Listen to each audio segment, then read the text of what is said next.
Good evening and welcome to our Salute National Honor Society Veterans Induction Ceremony and Celebratory Banquet. And please rise, and we'll begin with the national anthem, and our singer tonight is Kyle Roberts.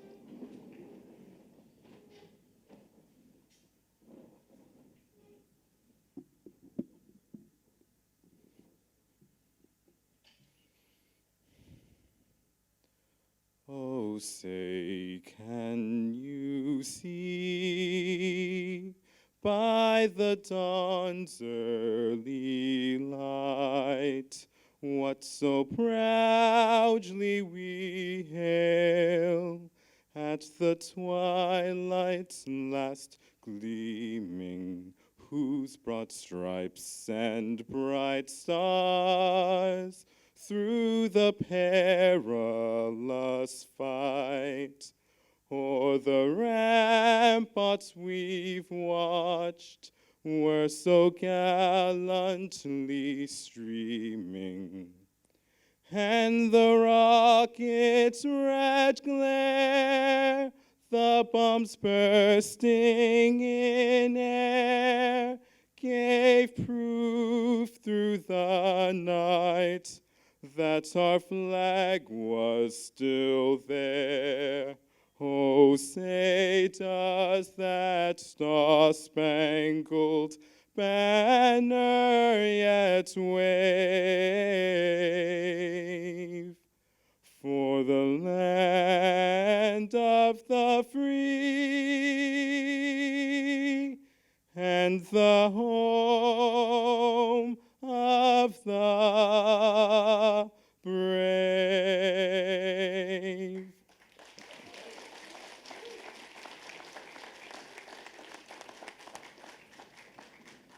Please be seated.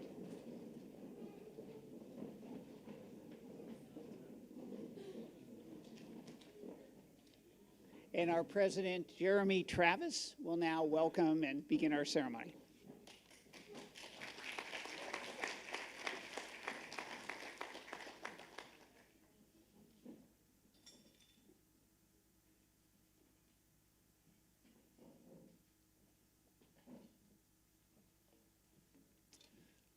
Good evening, dear friends. Wonderful to see all of you here in this beautiful room. This is the Moot Court Room, part of our new building and one of the places where we hold very special celebrations, and this is indeed a special celebration this evening. It's a little too bad that it's a foggy night out, because there is a fabulous view of the Manhattan skyline behind you. You can see a little bit of it through the fog, and when you come during the day, you'll see the Jaywalk beneath, which is one of our signature spaces on our campus. So this is a place that's at the heart of the John Jay campus, and it's wonderful to have all of you here for this special ceremony. So what are we doing tonight? We are inducting to a newly established honor society some of our students who have achieved great accomplishments. They're not any students. We have lots of honor societies for students who achieve academic progress in other areas. These are students, some of our students who are veterans. So this is a special group on our campus. And as you know, we have made an effort at John Jay, with the help of many people in this room, to make John Jay a welcoming campus for veterans, to position us as being known in the world, literally, as a destination campus for those who have served our country. And so tonight we're not only recognizing their service to our country, but we're also recognizing their service to themselves and the accomplishments they've been able to register while being John Jay students in terms of their academic achievement. So it's a very, very special night. Mr. Byrne can find a seat anywhere he likes. Hi, Jerry, welcome. You want to come up? He can sit somewhere up here. So the honor society that we are creating and joining tonight is called Salute. Now, as is true in so much of our world, you can't just name something, it has to stand for something. So I'm going to read you what the letters, because I'm not sure it's in your program, but what the letters Salute means. Service, and just ponder each one of these. academics, leadership, unity, tribute, and excellence. Now, each one of those words has meaning unto itself, but put them together, what we're doing is we're saluting those who have achieved service already and continue to provide service in their academics, their leadership on our campus, their unity as brothers and sisters who have served our country. We pay tribute to them, and we recognize their excellence. So that's what we're doing tonight, is creating the chapter, Salute chapter at John Jay, and inducting the first class into Salute. Now, just to show that we're in good company, there are other Salute chapters. We're in good company with Baylor, St. John's, Syracuse, DePaul, Drexel, Niagara, Northwestern, Purdue, and a place I've never heard of, Canisius. Maybe they've never heard of John Jay. Hard to believe, but we're creating this chapter here, first in CUNY, as far as I know, but it is really our way of honoring the students who have made this, achieved this academic record.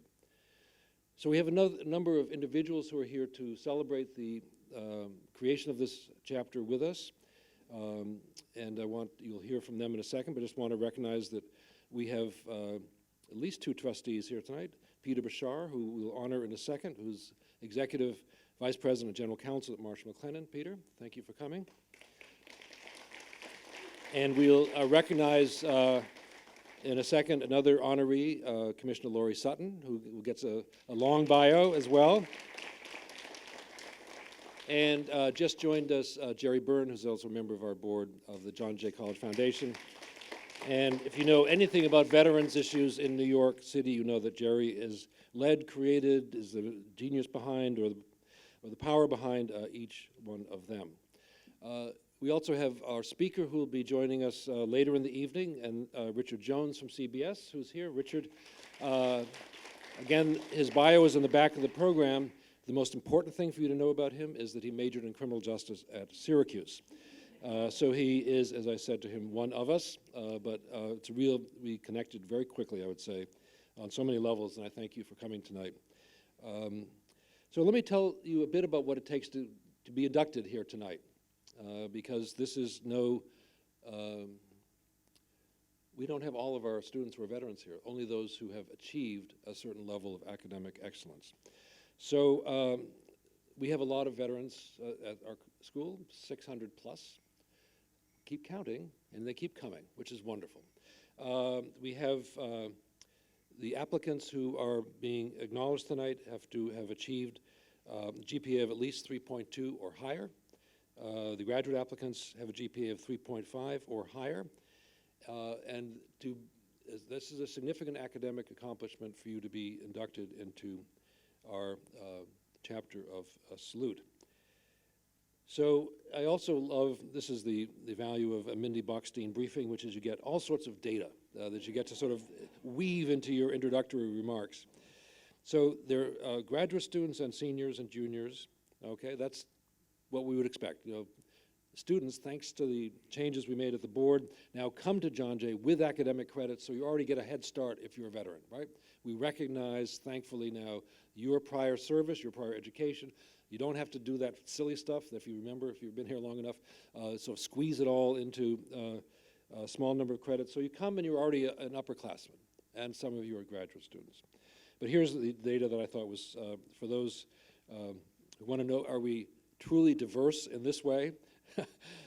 14 from the Army, 6 from the Navy, 5 from the Marine Corps, 2 from the Air Force, and 2 from the Coast Guard. So there we go. We got them all represented, right?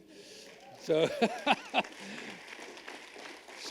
this gives me a good chance also to say thank you to Mindy, wherever Mindy is, for organizing the evening. Mindy does great work.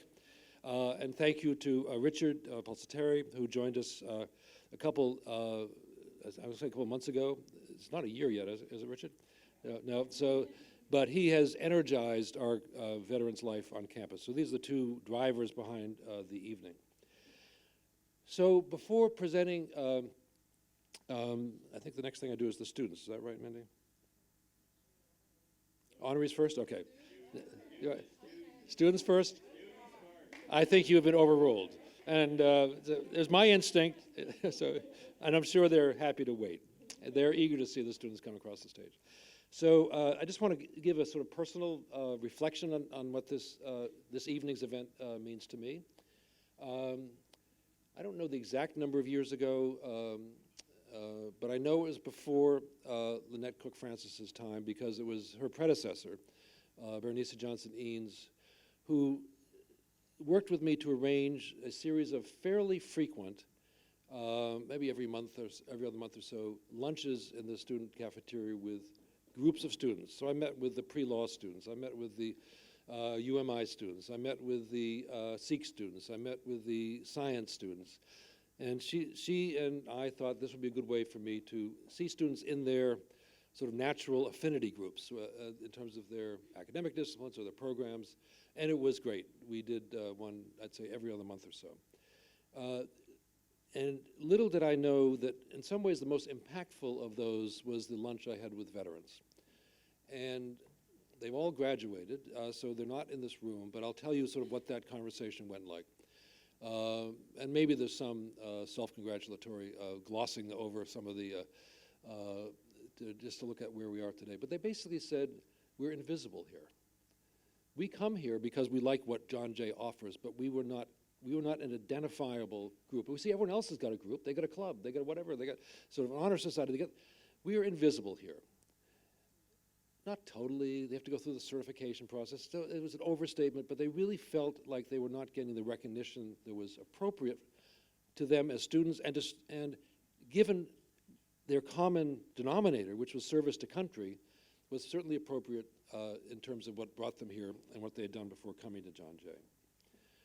So that started me just personally on a journey of trying to figure out how did this happen within this college, particularly since we have so many alumni who are veterans, and this is one of the ways that we're known. So we had a lot of work to do. And we didn't have a veterans coordinators. We didn't have a Richard or a Richard predecessor. We didn't have a veterans association, which we now have. We, Lord knows, didn't have a veterans lounge, which we barely have. We're going to hold on to it. But we didn't have a profile in the community of veterans and people who served our country and the military families that was worthy of this college. And so, as one does in the moments like that, I sort of looked around for help because I didn't know what to do. And we started to find allies in what became a maybe 6 or 7 year journey to elevate us to the point where we are now. One of those allies was Peter Bashar. We'll introduce him in a second in terms of his credentials, but this is the important thing to know about Peter, is why we're honoring him here tonight. Peter's a member of our board of trustees, and then we ask trustees when they come on the board to say, I'm going to take on an issue of importance to me and to the John Jay community. And Peter said early on, veterans, that's my issue. We started meeting with students. We started bringing veterans from other organizations together. We started the Veterans Roundtable. We now have had 3 years running NASDAQ recognition on Veterans Day. So we've done a number of things with Peter's help and guidance and support to elevate John Jay to the status where we are today. We also reached out to the city government. And thankfully, when Mayor de Blasio became mayor, he appointed, although we found her first, Lori Sutton as his commissioner of what is now the Department of Veterans Affairs. And she helped push us out into the veterans community, which we needed to understand IAVA. We need to understand these other organizations, what's going on in the veterans world to support our students. So fast forward to today, we have 600 plus veterans, the largest percentage of veterans per population of any college, we think, at least in the Northeast. Peter and I have tried to track this down. Maybe West Point has a better head count per capita record. And we are now ranked number 3 in the country in terms of being military friendly for our veterans. So we have come a long ways. So tonight, what we're recognizing is also the journey at John Jay is not just about transitioning back to civilian life. The journey at John Jay is about preparing yourself for another life where academics is what matters. So what we're recognizing tonight is that small number of veterans who have been able to accomplish something at the high end of the standard that we measure people by, which is academic achievement. And we know that you're going to leave here, graduate from John Jay, go on to do great things, and make us all proud, because you've shown that you've got what it takes while you're here. and we're really, really proud of you. And this is, for me, my last time, I'm going to get a little tear here, talking to you, a real accomplishment, so thank you. So, I needed that moment. So, Richard, how are we going to do this? Well, if we're going to do the students first. We are doing the students first, right? Student first, so we'll begin the induction with the students, and then we'll have our honorary Great, inductees. okay. And my student friends, could you take seats? Go ahead, Jay and Marcy. Just any empty You have seat. class? Go ahead and take it. Are you going Yes. to stand until you have class? Yep. Okay. Feel free. And have some Okay. food. And come join me, Lauren. And okay. And thanks, sir. You honor us coming this evening. And I am Richard Pusateri. I'm the Military and Veteran Services Manager at John Jay. And I'm assisted by one of our officers from the John Jay Veterans Association, Hojin and he'll be representing. We don't have our president here because he's being inducted. We don't have our secretary here because he's being inducted, but we do have our treasurer here. So, and Hojin is actually a terrific student. He's just too new. He doesn't have enough credit hours here. So, at any rate, Hojin and I will be officiating in tonight's ceremony, and we are here to recognize and honor the academic achievement of its 33 student veterans. And these veterans and these candidates represent the best of what I think veterans bring to our campus. And I did want to just a couple things just to mention as somebody, and sometimes I can talk because I have more military time than any of you guys have. So sometimes I can just give a little perspective. 30 years, if anybody has 30 years, you can talk, okay? Okay, yeah, okay. Okay, way it works. Okay, first thing, two things that strike me tonight. One is the accomplishment. In doing this, and I had another event, I went into a lot of veteran academic records as I did, and I was absolutely astounded how well our veterans do in school. And I shouldn't have been, because being in the military, you learn about accomplishment. And you also learn sometimes accomplishments, maybe not enough, aren't a big deal. See, I was stunned how well you do, because none of you walk around like people do at some schools, like, aren't I the smart guy? You don't. You just say, of course, I'm putting the effort in. I'm getting good grades. That's what the mission is. That's what it's about. And I think it is well worth us stopping and saying, wow, you guys accomplish a lot academically. I like to think you accomplish because the very smartest people and the very smartest veterans come to John Jay. But I also think you accomplish because you know about hard working. And I just want to tell all of you, and the many others you represent, I'm impressed. And I want you sometimes to recognize that sort of gift of accomplishment. And as you just stop a minute and say, and what do I do with that?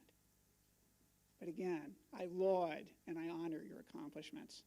The second thing is simply the thing I've understood, even in this short time I've been here at John Jay, 6, 7, 8 months. It isn't a mistake that you're here.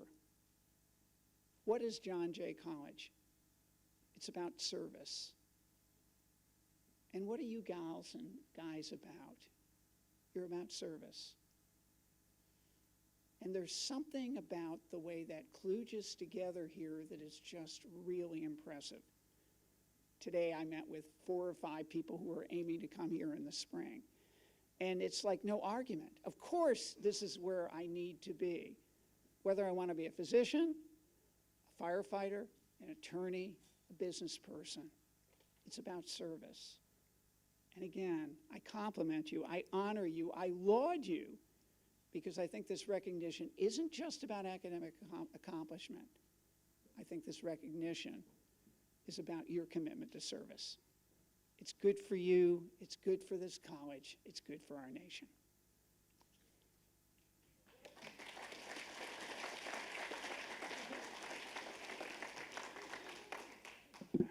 Good evening. My name is Hoji, and I'm the treasurer of the Veterans Association of John Jay.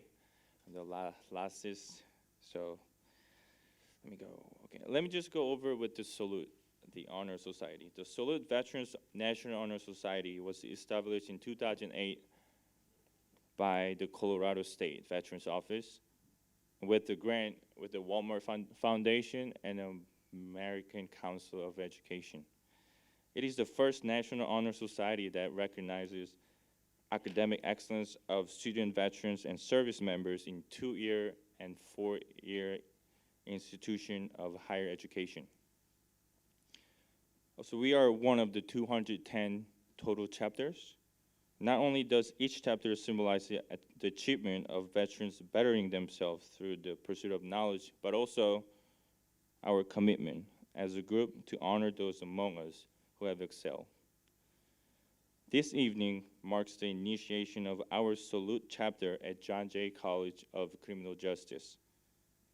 Each of the scholars and student leaders inducted are lifetime members of our chapter and role models for the student veterans that follow them. Additionally, we are charged with making this chapter their own, something that promotes achievement by all student veterans now and in the future. As members of Salute, inductees are expected to model the quality, aims, and ideals that comprise our honor society. This includes the service, academic, leadership, unity, tribute, and excellence.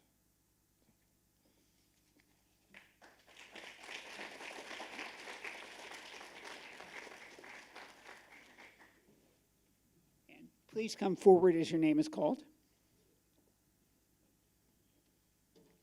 Anthony Aviver.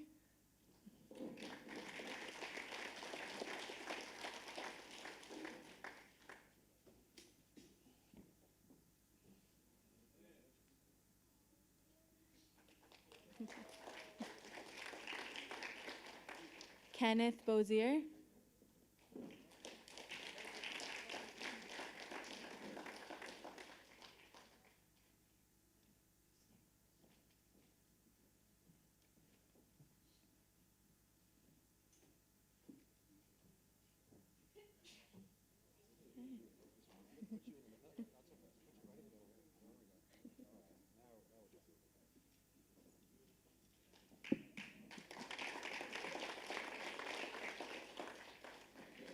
Albert Chu.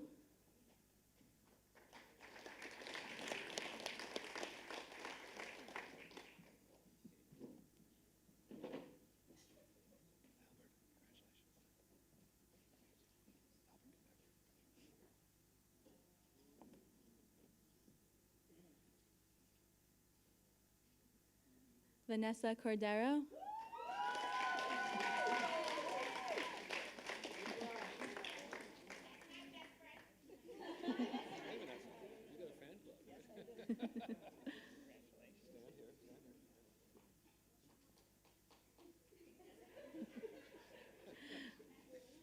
Stephen Quartz.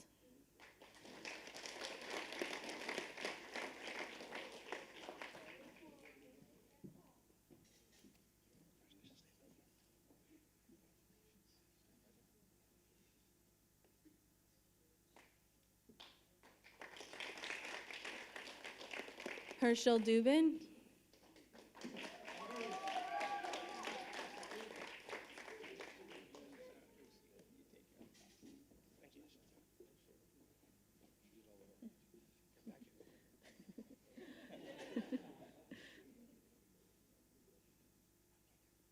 Jacqueline Gambali.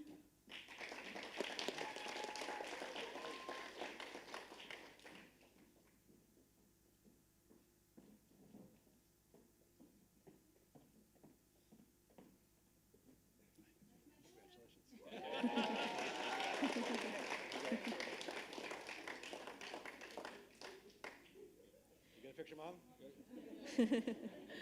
Ricardo Garcia.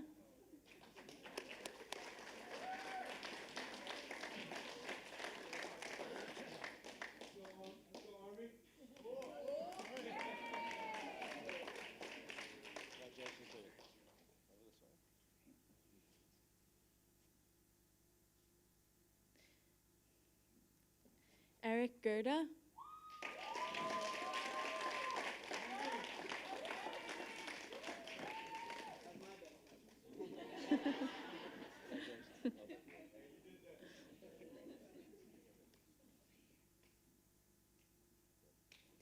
Kathlena Gerling.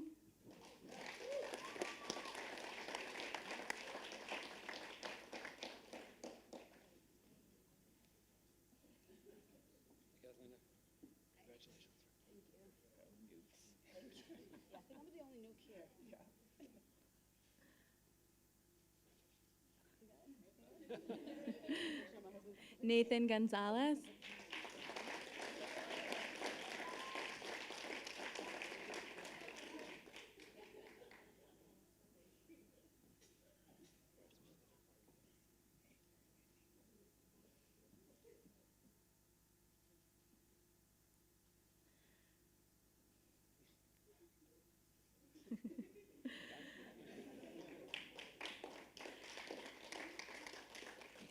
Rondell Holland, John Jay Veterans Association President.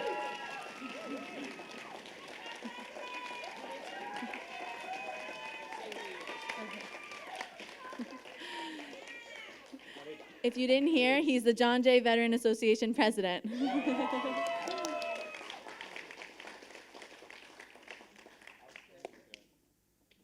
Chanel Johnson.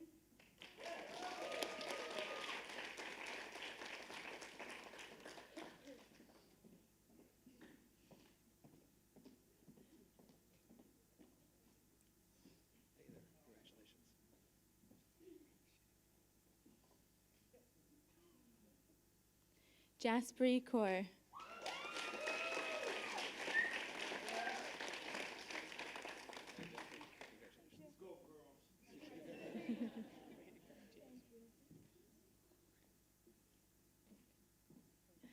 Daniel Ligerzuski.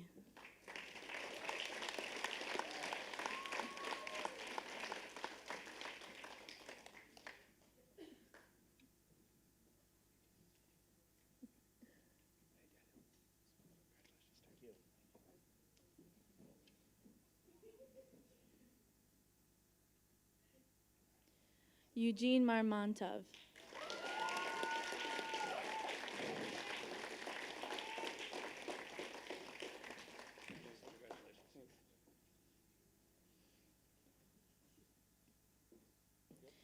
John Orellana.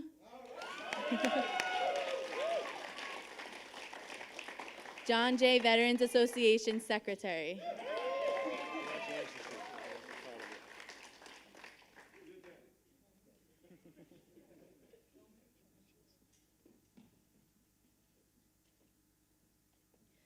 Carlos Quesada.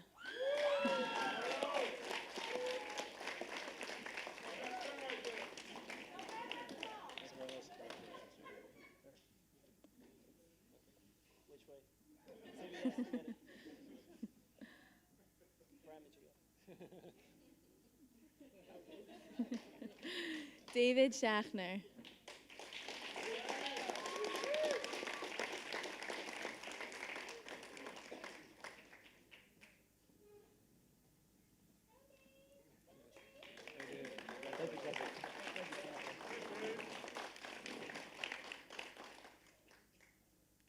Donnie Yorkan Sabirov.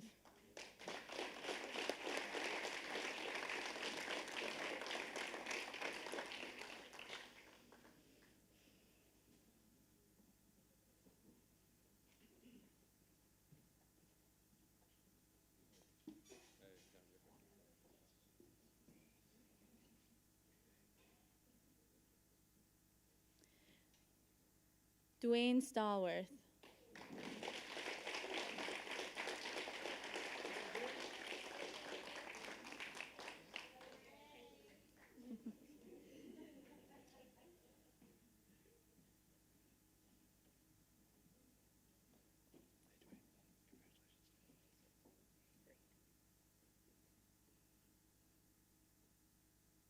Sade Thomas.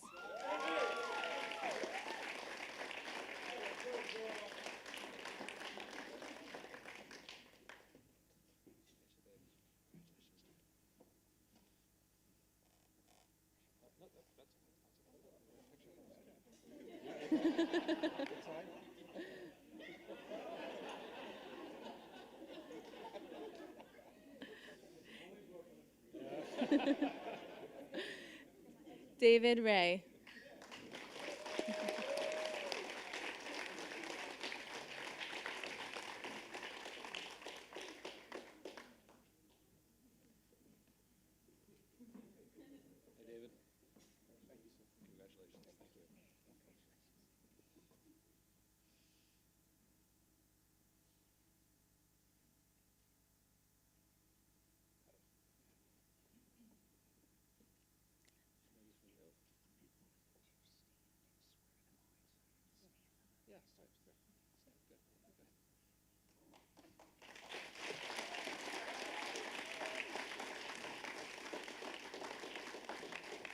Okay, and just so we don't keep everybody standing, if Commissioner Sutton and Peter, if you'd stand as well, and we'll take our oath now as salute members.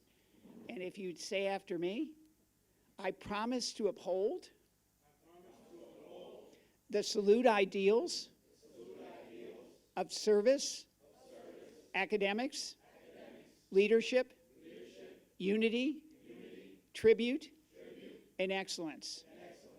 I pledge myself to continued achievement, success, and service to our nation, and to promote these values among other student veterans.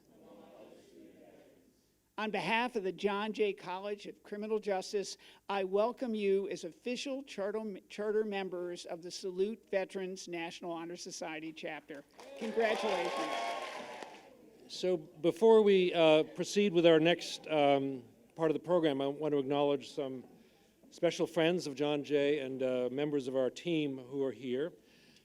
First of all the work that is done by our students, obviously they do it themselves, but they do it under the guidance of faculty.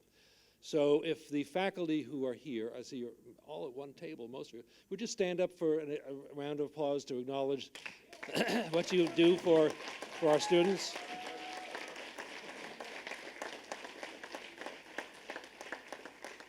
And we have, by my count, at least 2 vice presidents here. So our vice president for student affairs is here, Lynette Cook-Davis. Our vice president for marketing and development, Jane Rosengarten, who makes wonderful things happen. Our dean of students is here. Yes, that's you. Michael Martinez-Sachs is here. Our director of counseling, Gerald Bryant. Dr. Bryant is here. We have some friends from, and if I forget VIPs, please excuse me, from folks from outside of the college. And any moment now, I'll find our friend from Proskauer's name. Wendy? Last name? Deshi? Wendy Deshi is here from Proskauer. We became close friends in a nanosecond, and I already forgot your name. Sorry. And did Vice Chancellor Rosa make it? I don't see him. So if Chris Rosa comes later, we will honor him. I'm going to introduce our 2 other inductees tonight in a second, but I also want to ask your forgiveness if I leave after I introduce them and they say a few words. This is one of those moments where my wife has a business engagement tonight. Our younger daughter is home for Thanksgiving from California, and it's rare that we get father-daughter dinner. So that's what's happening. So you understand, right? So I'm not going to have dinner with you, which I would otherwise, but I'm going to seize this moment, right? She's 25, I love her, and I called and I said, do you have any plans for dinner? She said, I was going to order Chinese. I said, order for 2. So we're having Chinese dinner together. So I'm going to leave and say hello. So you have biographies in front of you, and they're both really impressive people in what they've been able to do with their lives. That's where I'm headed, Peter. So I'm not going to read their biographies. I've told you how much they mean to me and to John Jay already, and this is deep. These connections are really deep. Every time we call, and it has anything to do with veterans, Peter shows his true colors, and Commissioner Sutton shows her true colors. They've never, ever let us down, and they've always gone the extra mile. I've already thanked Jerry Byrne, who's now at the head table where he belongs, for his leadership on behalf of veterans. But these are 2 remarkable people, and we want to induct them into our salute chapter. So take a moment, read their bios, be impressed as you should be, but let me call them up together because they really are a team for a few words from Peter Bashar and Commissioner Lori Sutton. All right, we're going to do this. We're going to do this together. First of all, General Sutton, did we make the right move by having the students go first? What do you think? We made the right move. All right. Chow down, gang. Yeah, start eating. So my 3 favorite parts of that ceremony that we just had. First, the applause for Rondell Holland. How about another round of that?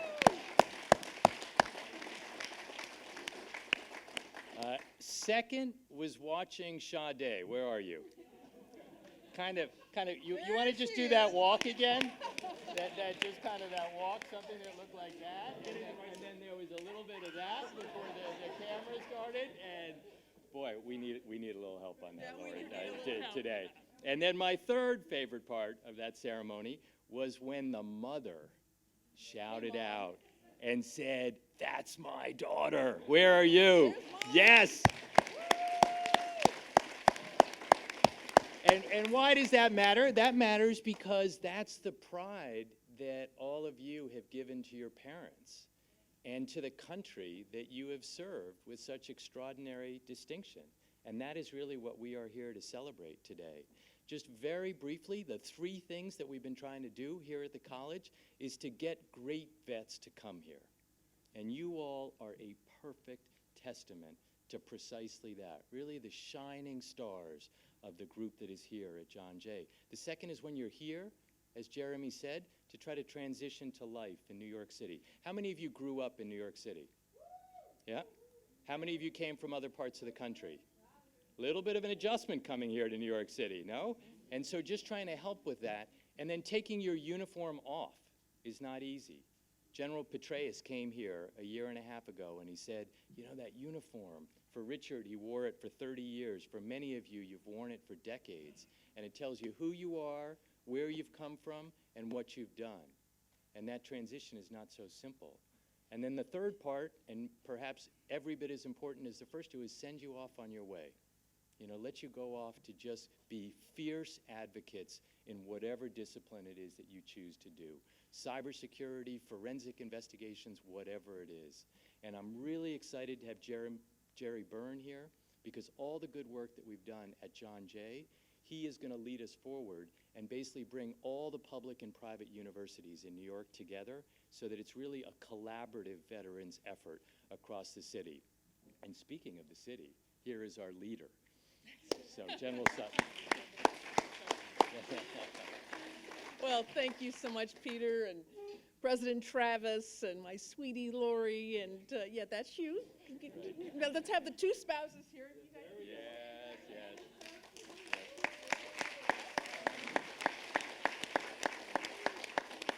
Great.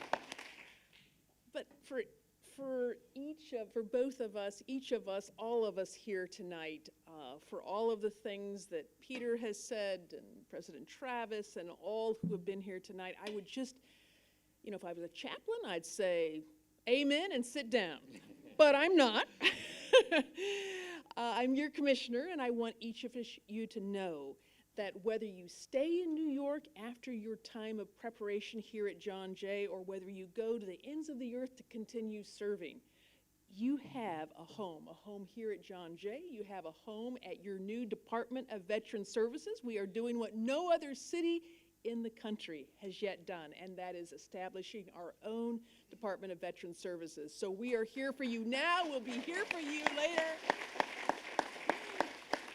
And I would just close by saying, at this very special time in our nation's history, for each of you who have been selected by your faculty members, by those who work with you closely, obviously the regard that your fellow veterans have for you, well, you know the deal. When you were promoted in the military, remember that whole deal where, you know, you thought you were pretty, you know, looking pretty good, you'd done pretty well, you're getting promoted, and then they remind you that being promoted, and in this case being selected, isn't a reward for past performance, however great your performance has been, no doubt. It is a mark of future potential. And let me tell you, veterans, fierce advocates for justice at John Jay College, we need you. Your country has never needed you more than right now.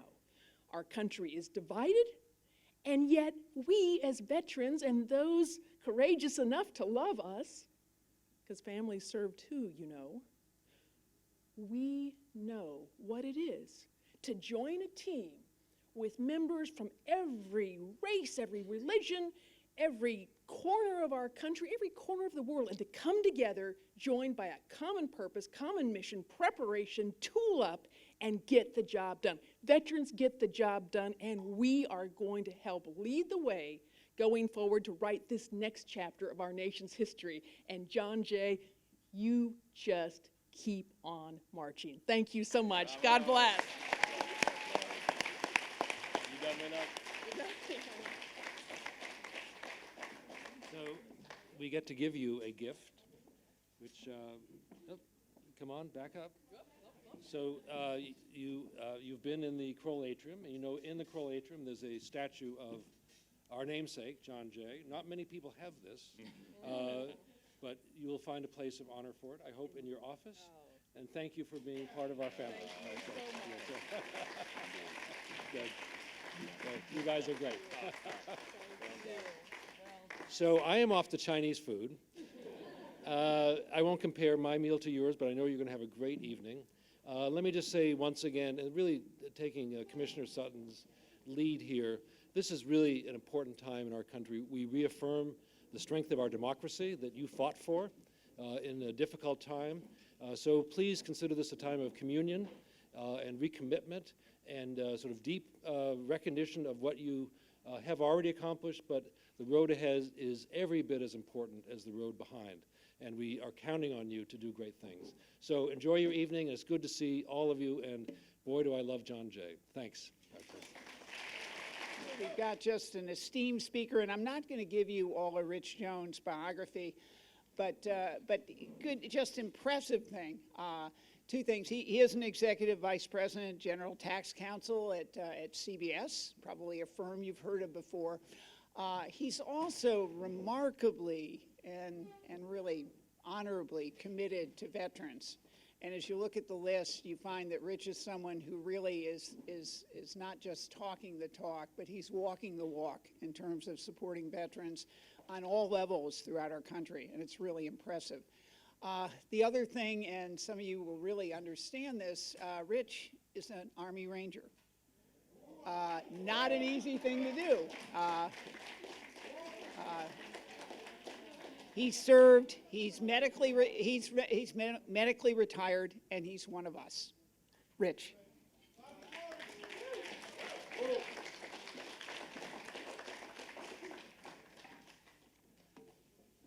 Thank you very much, Richard. Thank you so much for that wonderful introduction, and thank you for your vision and your steadfast leadership, your unwavering commitment, and your distinguished service to our great country, and for all that you do for this community and to empower this wonderful veteran community. Through your years of dedication and sacrifice, you remind us all that the highest expression of citizenship is military service. Thank you.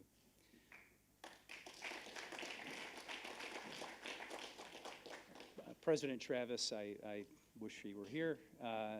Commissioner Sutton, trustees Jerry and Peter, honorees, faculty, distinguished guests, my fellow veterans, ladies and gentlemen, welcome.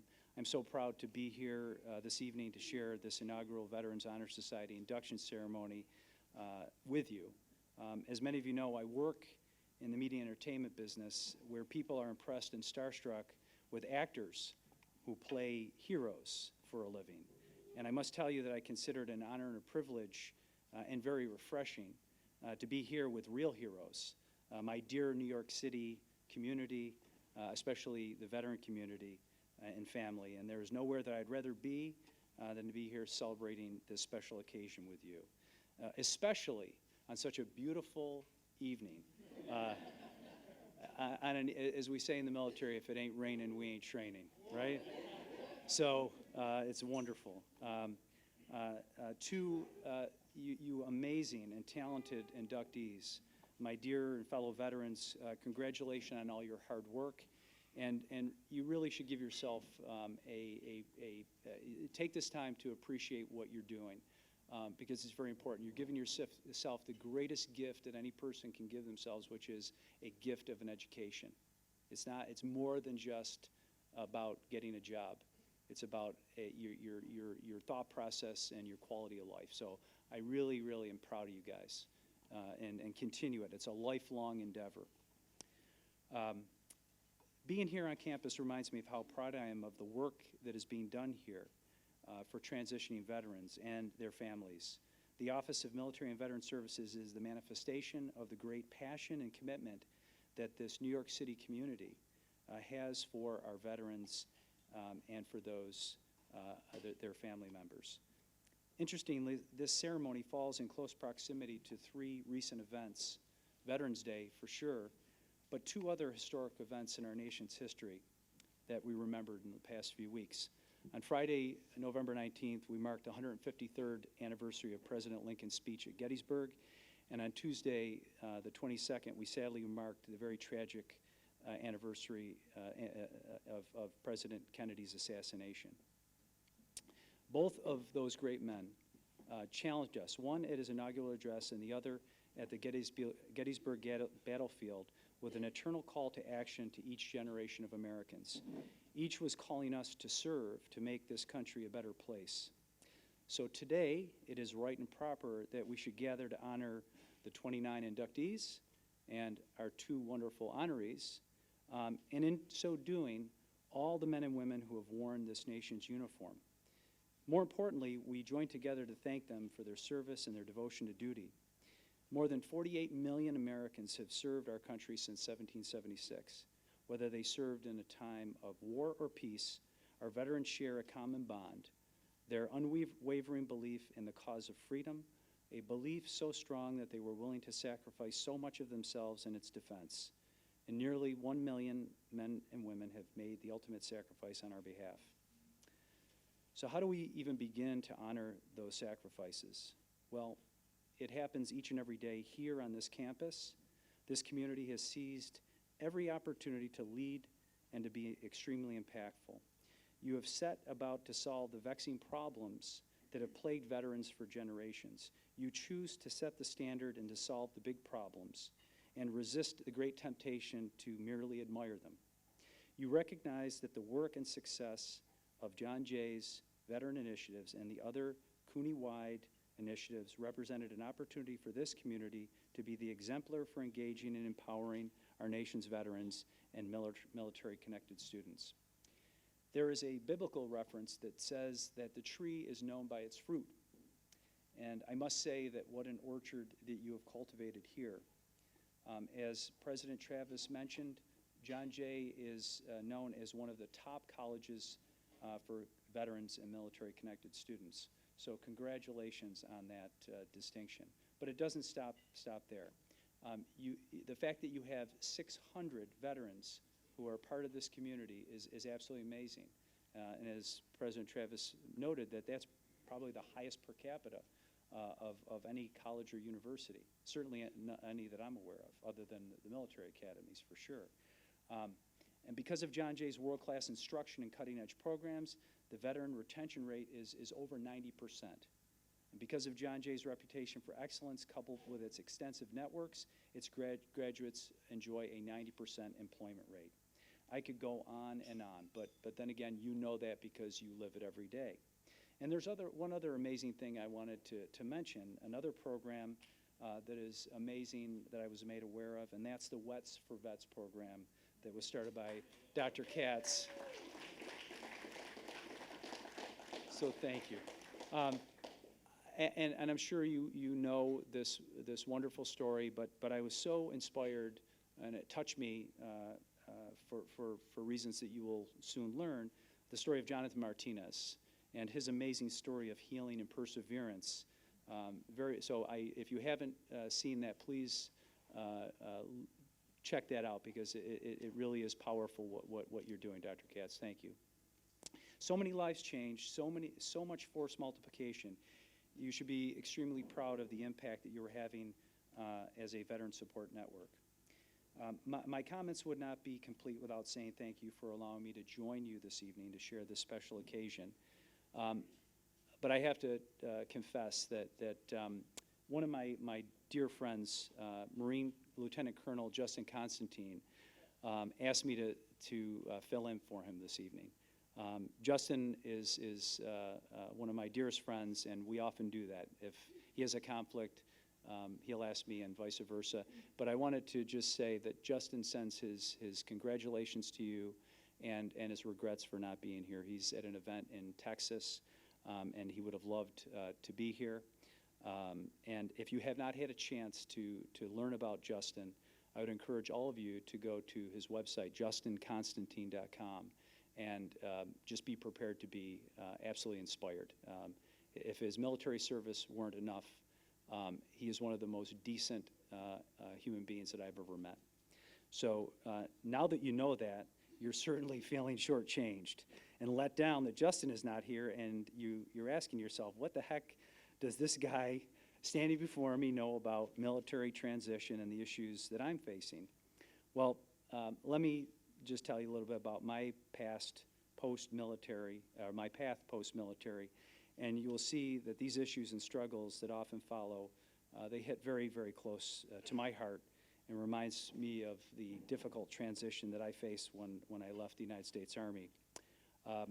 So I'm a blue-collar kid from upstate New York. I'm a New Yorker, but the different part of New York, the part of New York that's called the land of two seasons, winter and the 4th of July. And it's true. I come from a family, wonderful, hardworking people. My grandparents all served in World War II. My grandmother's a Navy nurse at the Brooklyn Naval Yard, and both grandfathers fought, one in the China and Burma theater, the other across Europe. My father's a Vietnam vet, and all my uncles served. So I come by this honestly. When I was a senior in high school, my father died, and I joined the military, and that was to be able to help my family out. Sent half my paycheck back to my mother, and it was a wonderful thing. I went to Fort Benning, Georgia. Okay. And as Colin Powell, General Powell, Secretary Powell once said that he learned all that he ever needed to learn from his time at Fort Benning, and I certainly feel that way. I'm sure you do too. I became a Ranger. I love the military. I served in the 75th Ranger Regiment. I served and reactivated the 10th Mountain Division as a squad leader, a staff sergeant, an E6. I just re-enlisted for another 6 years. And one night during a tactical jump, my parachute malfunctioned, and I broke my back, my neck, my legs, and that was it. I spent a year at Walter Reed Army Hospital and received very good care, number of operations, and Colonel Van Dam, who was the head orthopedic surgeon for the Army, just broke the news to me one day. He said, "Your military career is over with." And as Jerry knows, another person who was influential was at that time 06 Colonel Jack Keene, who gave me when I was trying to stay in the military, and he said, "Son, you're going to have to do something else. You might want to think about becoming an accountant." And I've never had the opportunity to let him know that he was one of those people that little seed that it would lead me to where I am today. But despite all those efforts to stay in, my military career was over, and I was medically retired, and I thought that my world had ended. With the pain and the pain pills and the anti-inflammatories and just that real depressive state that happens when you leave the service, or from the people you love, the thing that you love doing. So I went home to upstate New York. And I received wonderful care at the Syracuse VA Medical Center, and which is right across the street from the main campus of Syracuse University. The Carrier Dome is right there. And there was one day I was there for an appointment, and my grandmother had to drive me because I had casts and braces, and I was there for an MRI, and just looking out the window and wondering, what am I going to do the rest of my life? I had never thought that I would go to college. It wasn't something that I had ever, I'm the first person in my family to get a college education, so it wasn't something that was expected. And just the whole thought of not being in the military and having that be, my career was really a mind bender. So as my grandmother was going around, and she was the Navy nurse, telling everyone that I was a Navy nurse at the Brooklyn Naval Yard, and this is my grandson Richie, and I outrank him still. I was an ensign, he was an E6. I just, I happened to be looking through there was a U.S. News and World Report, and there was an article in there about the FBI and how the FBI hired more accountants than traditional criminal justice grads. And I thought, wow, this might be a way for me to tack on my service. And so I got it thinking about, this was my thought.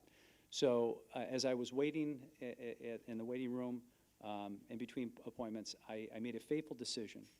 And what happened next really was, they say that there are moments in your life that you're at a fork in the road, and this was certainly mine.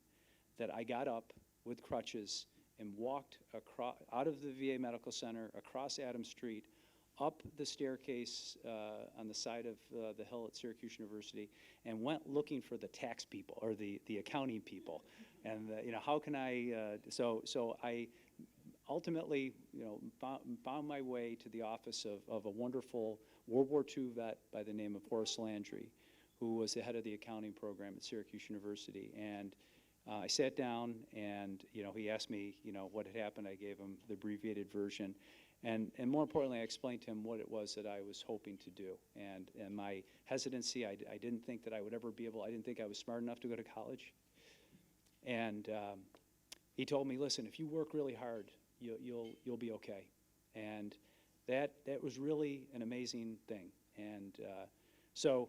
There's an old saying that everyone needs someone in their life to give them the courage to be what they're meant to be. And that was certainly true for me. And I'm sure that you have all felt that at some point as you've left the military. And without a doubt, I would not be where I am today if it had not been for the help and guidance of so many mentors, including this wonderful guy over here, who saw something in me that I didn't see in myself. And because of them, I went from being a non-commissioned officer, Army Ranger, who was medically retired after 6 years of honorable service, went back to school and obtained a world-class education, gave that gift to myself, and it didn't stop there. It wasn't just, it was, as President Travis said, I was a criminal justice major and an accounting major. It was only after my accounting professor said, listen, you should take the few extra, if you should sit for the CPA exam, so take these classes, and I did. And it wasn't just that, it was a law degree and a business degree. And then I went on to get a master's in law, because that is the competitive advantage in the 21st century, education. And I will say this, that if I can do it, there's a bag of rocks. If we had a bag of rocks, that bag of rocks would score higher on an ASVAB than me. Okay? So if I can do that, it's everyone else has great hope. And then it was internships. I interned at a public accounting firm, took the CPA exam, became a lawyer, worked for the New York State Supreme Court Appellate Division. Then I went and started my career at Ernst & Young, then to GE, and then to Viacom. We split Viacom up. We may be bringing Viacom back. We don't know. But I've had the amazing fortune to have all of this because of people who care deeply about making investment in me as a veteran, as a human being. And also, that gave me the courage to think differently about what my options are. And also, I'll say this, that you see me up here today and healthy, and I take that very seriously. I've taken a very hands-on approach, a holistic approach to my health, and I would just encourage you, that's another thing that's a great gift that you have is your health. And, that's how I manage. I went from pain pills and all that to a health at the cellular level. I could do a whole seminar on I'm a yoga practitioner, I'm a Pilates practitioner. I was a vegan, really hardcore vegan for several years, not anymore. But I take it very seriously, and it really makes a difference. So all those things are very important. But unfortunately, we know that many of our nation's veterans don't have the support and mentoring that is so critical to a successful transition. And despite being amazingly skilled and talented, many as we know, are struggling to gain traction in today's competitive marketplace. Gainful employment, advanced training and education, and a general upward economic mobility path, and a chance at the American dream are really all that we ask for. And now they are looking to us for inspiration, and our sacrifice has to be equal to theirs. And I know that that's what happens here on campus, and that's why, and my dear colleagues Eugene and Chanel over there, that's what we do. We created a CBS Veteran Network, an affinity group of 400 veterans within the company. We're inward-facing, we're outward-facing, empowering, and so that's what we're doing, and it's very important. So my story, like so many others, validates your mission. It is proof of concept that you can take someone like me, someone in transition, traditionally an older, non-traditional student, someone who may be the first person in their family to get a college education with different life experiences, to be sure, and a different perspective, and then completely change their life. And this is not new. Generations of returning veterans have had their lives made better by John Jay. It is in your DNA, and it shows that this is a repeatable process of success and not one that's based upon situation, circumstance, or who you know. So I thought that if I could give you some parting words of wisdom, right? Things that I've learned the hard way that perhaps I could share with you. And I thought, what could I, how could I distill it down? Would it be, the old military, shoot, move, and communicate? That's part of it. Maybe the reference to Major Rogers' standing orders, those old Ranger standing orders that start with "Don't forget nothing," and ends with "Don't use your musket if you can kill him with a hatchet." Probably not applicable. So I thought, let's call them the 10 standing orders for outstanding transitioning veterans. And here they are. First one: how you think is everything. Always be positive and think success and not failure. Be aware of a negative environment. Think situational awareness. There's an old Native American saying about the eagle doesn't go into the hole to chase the rat. Number 2, decide upon your true dreams and goals, and write them down, and develop an op order to achieve them. And again, think op order, think Frago. These are similar concepts. Number 3, take action. Be a person of action. You already. That's who you were. That's what you are. And your goals are nothing without action. Otherwise, it's just wasted words. Don't be afraid to take action.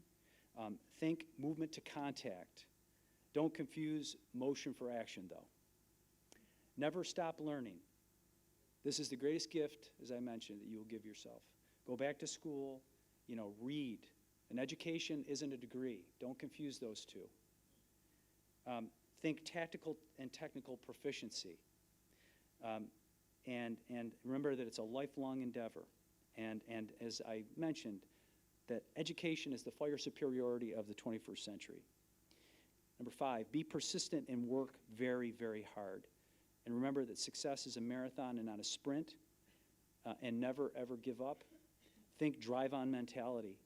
Think adversity is an introduction to yourself. Think the last stanza of the Ranger Creed. Learn to analyze details. Make sure that you are into every detail, all the facts, every single one of them matter, right?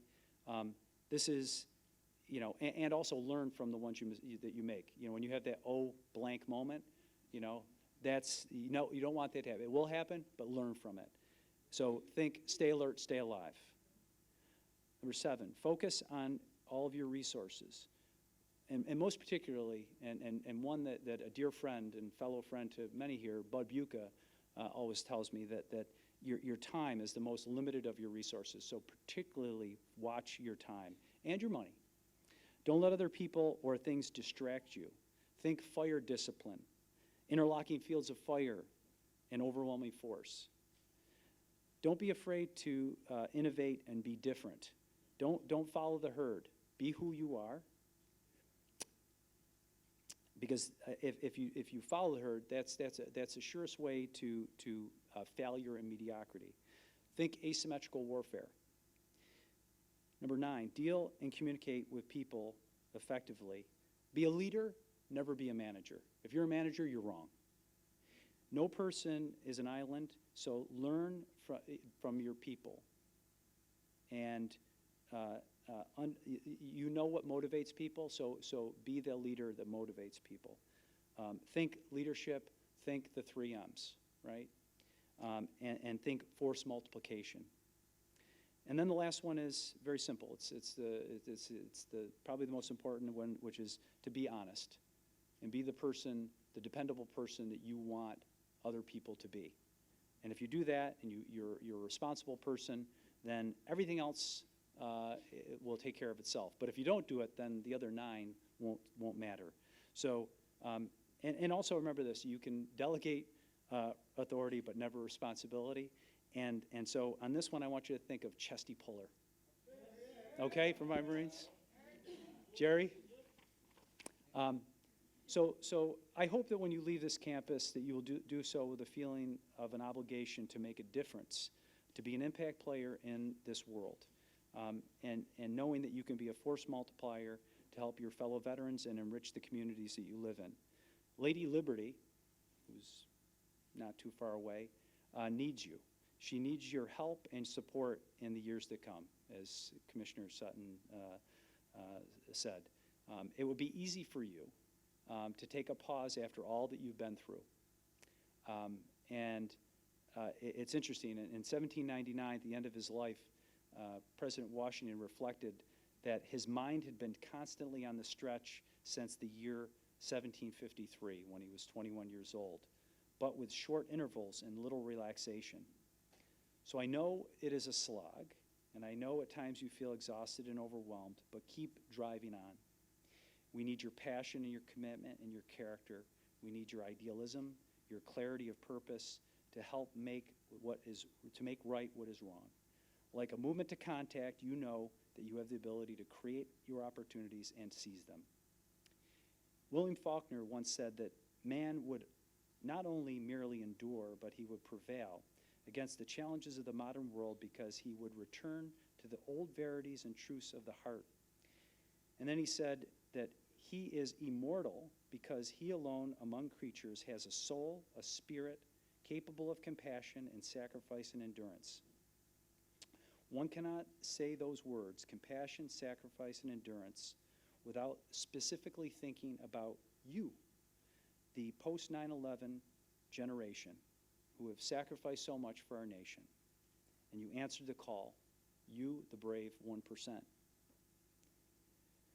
So on this beautiful evening, if it ain't raining, we ain't training, as we celebrate this wonderful induction ceremony, this new chapter of your lives, I am reminded of an inspiring piece of music from the early 20th century composer Aaron Copland. His fanfare for the common man manifests so perfectly in music what I believe is one of the basic truths of our nation, that ordinary people who have done extraordinary things have single-handedly changed the course of humankind for the better. That is who veterans are. That is who this extraordinary John Jay community is. Ordinary people who do extraordinary things. And so this is what the John Jay community always has stood for, and that which you do every day. By your example of service and by helping our nation's veterans, we honor both President Kennedy and President Lincoln and their eternal calls to action. Congratulations to the honorees and to the inductees, and thank you so much for having me here this evening.